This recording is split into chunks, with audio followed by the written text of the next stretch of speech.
بسم الله الرحمن الرحيم. الحمد لله رب العالمين، والصلاة والسلام على أشرف الأنبياء وخاتم المرسلين محمد وعلى آله وصحبه وسلم. ربنا هب لنا من لدنك رحمة وهيئ لنا من أمرنا رشدا. ربنا أرنا الحق حقا وارزقنا اتباعه، وأرنا الباطل باطلا وارزقنا اجتنابه. ربنا اغفر لنا ولإخواننا الذين سبقونا بالإيمان، ولا تجعل في قلوبنا غلا للذين آمنوا ربنا إنك رؤوف رحيم. آمين. براني بريز خوش حالم كلا درسي تر لعقيدة طحاوي بخزمتان دقموا خوازيارم خواهی پروردگار و درسان بخات ترازوی حسنات من و خواهی پروردگار بقوری و عظمتی خوی ترازوی تاکا كان ماني بي قرصك إن شاء الله تعالى. قيشتنا فقري والشفاعة التي أدخرها لهم حق كما روي في الأخبار. ليرانا ديوت السر بابتي تشيتر بابتي تشي هستيار أو الشفاعة بيغمبر عليه الصلاة والسلام. دفرمي والشفاعة التي أدخرها لهم حق بيغمبري خو عليه الصلاة والسلام أو شفاعتيك هلي قرتوا كهلي قرتوا يعني يعني لدنيا دعاكي خوي صرف نكردوا وكو استادين سري لو فرمودي بيغمبر دهاتو عليه الصلاة والسلام حق شتيش الراستو و بكدليش أو حق للشرع دا يعني بشت راس كراوية بقرآن وبفرمودة صحيحة كان بيغمبري خو عليه الصلاة والسلام. يعني هيج قمان تيدانا بيتن كما روي في الأخبار كلا فرمودة صحيح دروست كان دا هاتو. براني برزم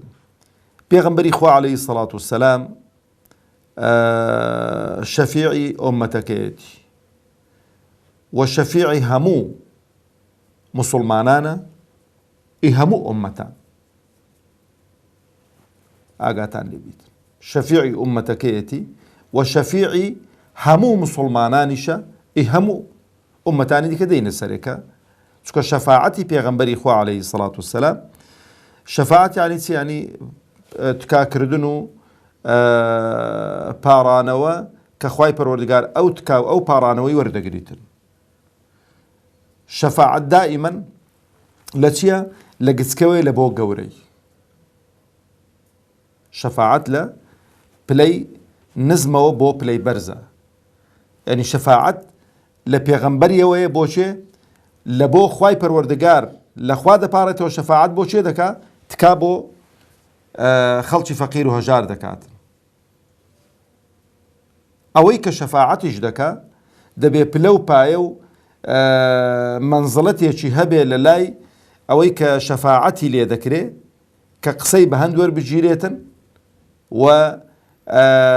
شويني او بك قصي رتنا كريتوا لبرندش تماشا كان براني خوش ويستم كسي كيشي شي دبي للاي بربرسي شي بالا ايشي شي لدائري شي معتل دبي افكر لچه دكاتوري چه فلان كمسؤولي دناسيتن چه زور دوست لقال او فلان كمسؤولي قصيرت ناكاتوا دي برسيارو انا تا دي بينيتو دلكاك هر نبي تلفوني چي بوبكا يعني بي بلا او شم بوبكات. بيغمبري ايما عليه الصلاة والسلام سيد الخلق لهمو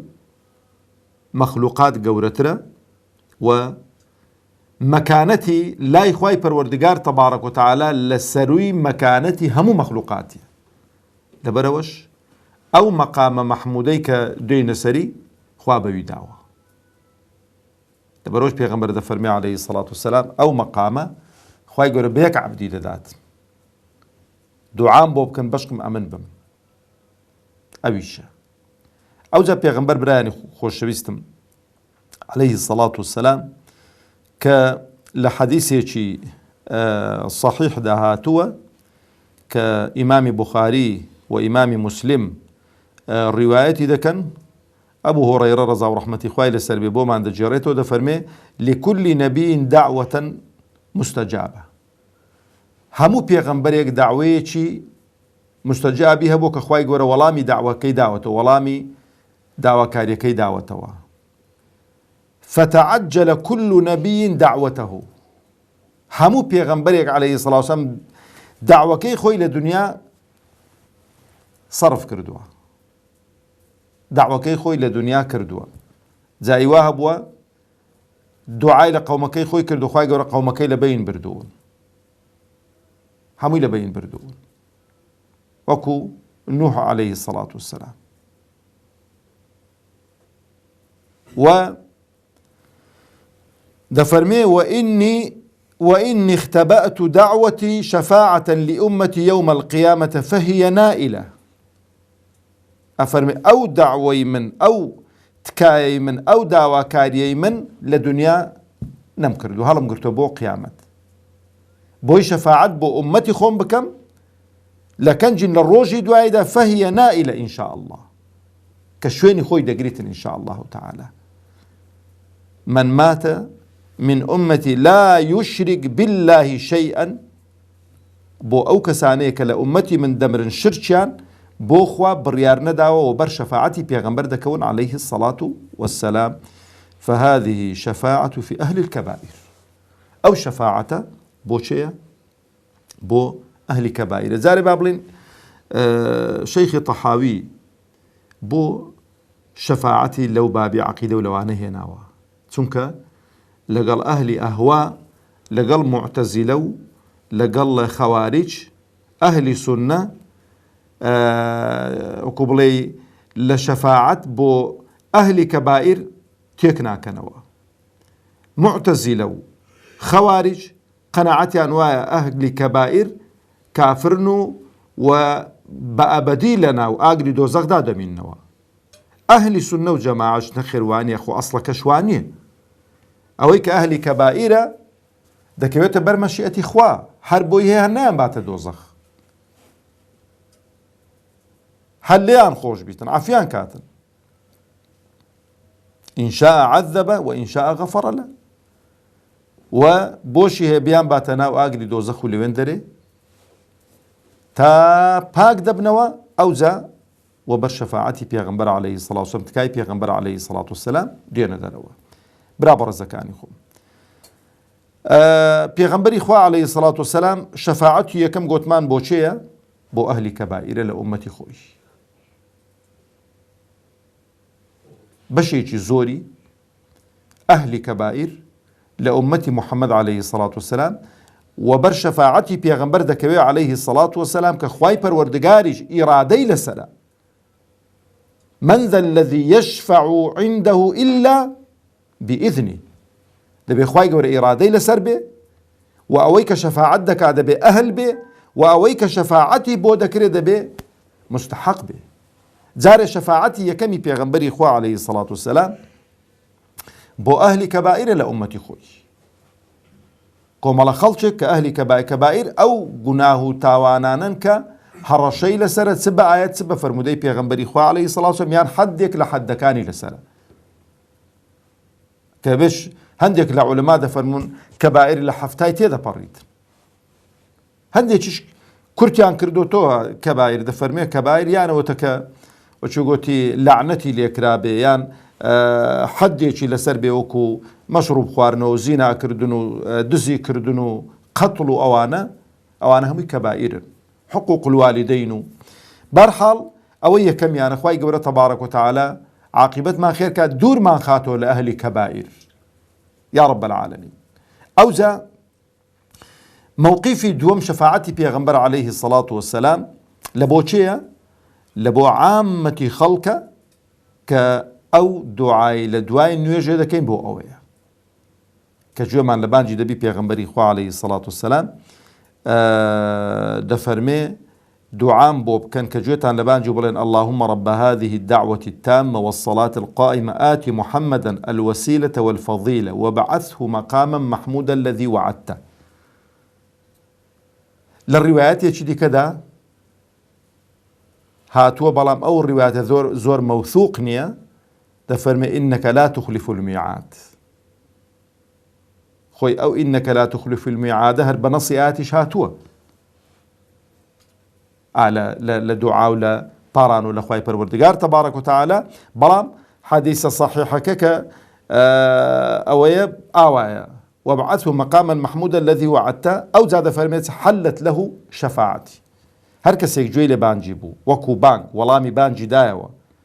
ئەو جا لە دوای بانجی ئەو دوعای کرد دەفەرمێ شەفاعەتی منی پێدەگاتن بەو ئینسانە بەو ئیماندارەی. ئەو شەفاعەتە چێ برا بەڕێزەکانی خۆم هەمووتان لەوانەیە بیزبیتان ئەوەیە کە خەڵک لە حەڕەساتی قیامەت ڕادەوەستی وەزەکە زۆر ناخۆشە ڕۆژ میلێک بەرزە لەسەر سەری خەڵکەکەی جا ئایا میل ئەو میلە 1000 قسوور کیلۆمەترە بڵێ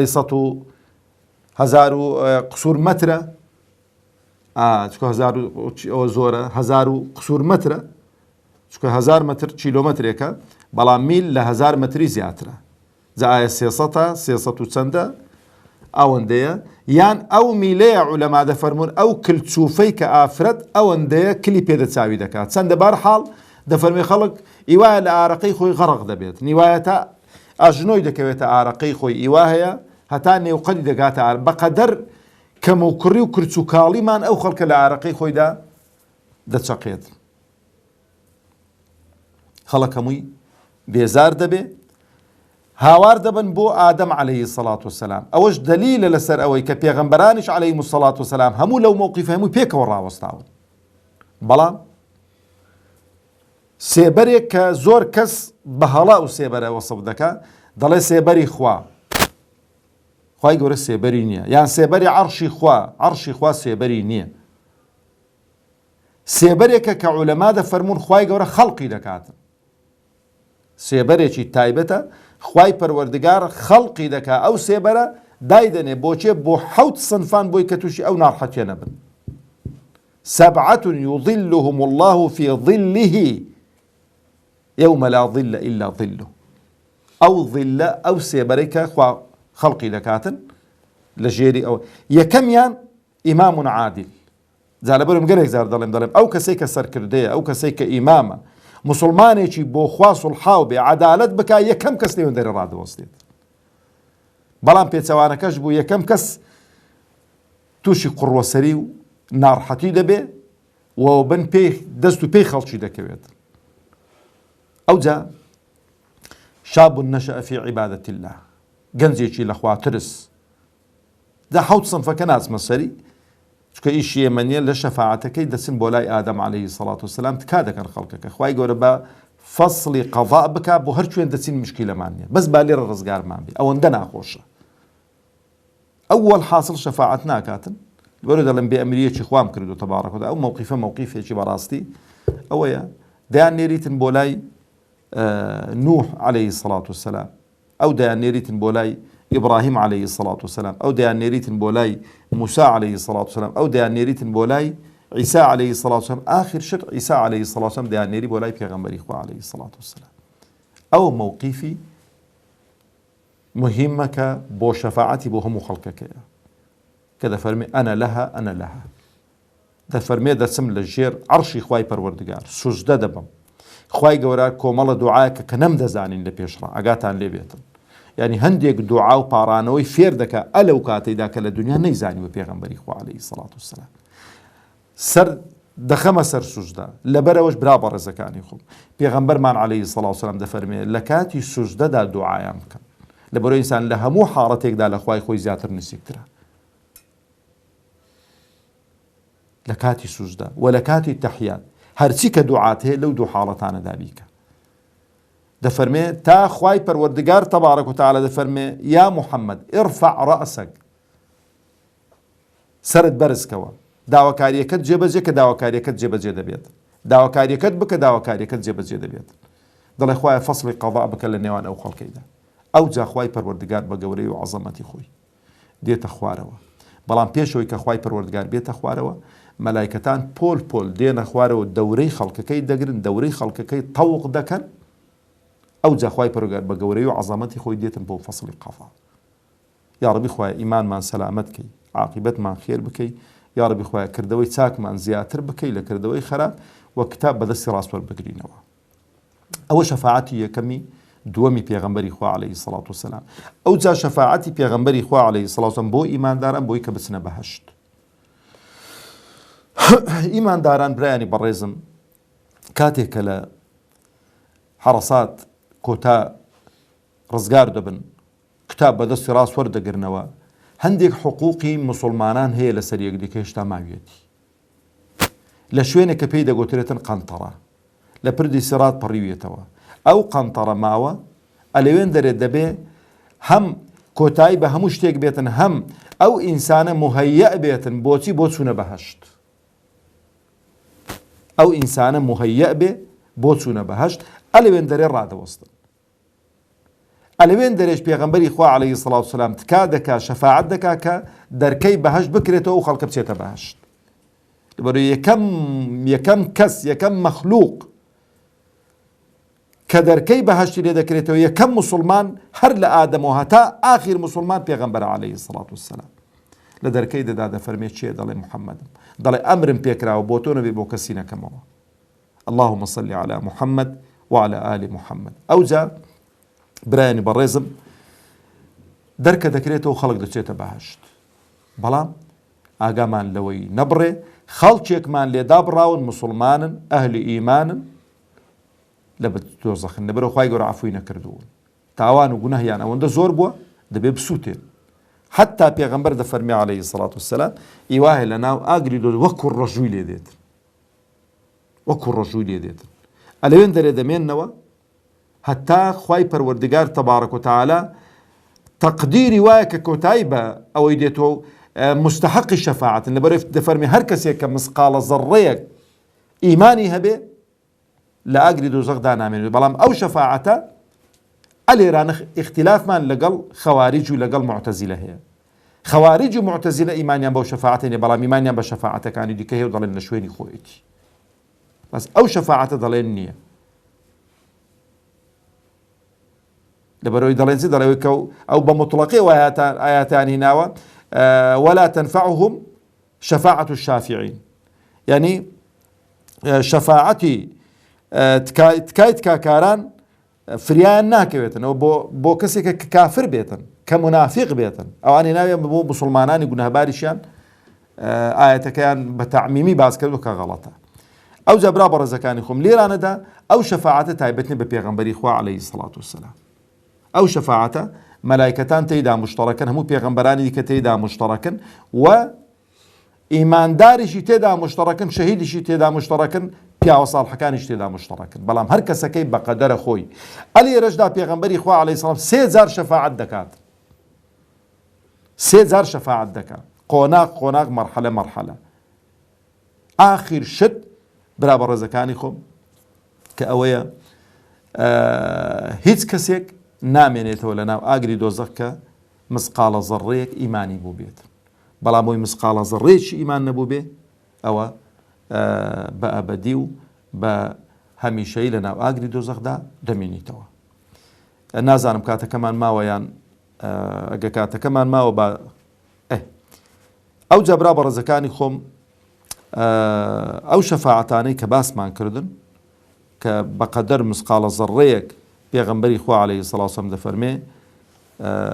ئیمانی هەبوو بێ و ئیماندار بێ شەفاعەت دەکرێت. ئاخر شەفاعەتی پێغەمبەری خوا بۆ چێە؟ بۆ ئەبوو تاڵیب ئیمامەتی. عەباس ئیمامی فەرمووی ئەی پێغەمبەری خوا بەکەلک مامدەی لە ڕۆژی دوایی کە ئەو هەموو دیفاعی لێ کردی لەسەرت تووڕە بۆ دیفاعی لێ کردی، فەرمووی بەڵێ شەفاعەتم بۆ کردووە کە ئەهوەنترین عەزابی دۆزەخ بۆ ئەو بێت، ئەگەر ئەمن نەبامە لە ئەسفەل السافلیندا دەبوو. لەبەرەوە دەفەرمێ جوتە پێڵاوێکی ئاگرینە دەپێدایە و ئەوە عەزابەکەیەتی. لەبەرەوە برا بەڕێزەکانی خۆم مەسەلەی بەهەشت و دۆزەخ و یعنی ئینسان لە ڕۆژی دوایی بەزەی بە کەس دانایەتەوە. ئەوە نییە بڵێ وەڵا خەفەت بخۆی کە منداڵت لە دۆزەخدا بیان خزم و کەسێکت لە دۆزەخدا بێت. ئەو سۆز و عەتفە نامێنیت، سۆز و عەتفت بۆ ئەهلی بەهەشتە و بەڕاستی لە هەموو کەسێک زیاتر دەخەمی خۆت دای نەفسی نەفسی. لەبەر هەندێش خوای گەورە لە هەندێک مەواقیفی قورئاندا تەسویرێکی دقیقی بۆ کردوین کە کابرا کە دەڵێ خوایە ئەمن ڕزگار کە دایک و باوک و خێزان و منداڵ و هەموو خەڵکی بەس ئەمە ڕزگارکە و خەڵکی بە دۆزەخی نە ئەتۆ مستحقی بێنتری خوای گەورە تەبارەک و تەعالا بە گەورەی و عەزەمەتی خۆی و بەر شەفاعەتی پێغەمبەرمان بێخی عەلەیهی سەڵات وەسەلام و عاقبەتمان خێر بکاتن و خوای گەورە تەبارەک و تەعالا ئیمانمان سەلامت بکات تا دەرسێکی دیکە بەخوای گەورەتان دەست پێرم والسلام عليكم ورحمة الله وبركاته.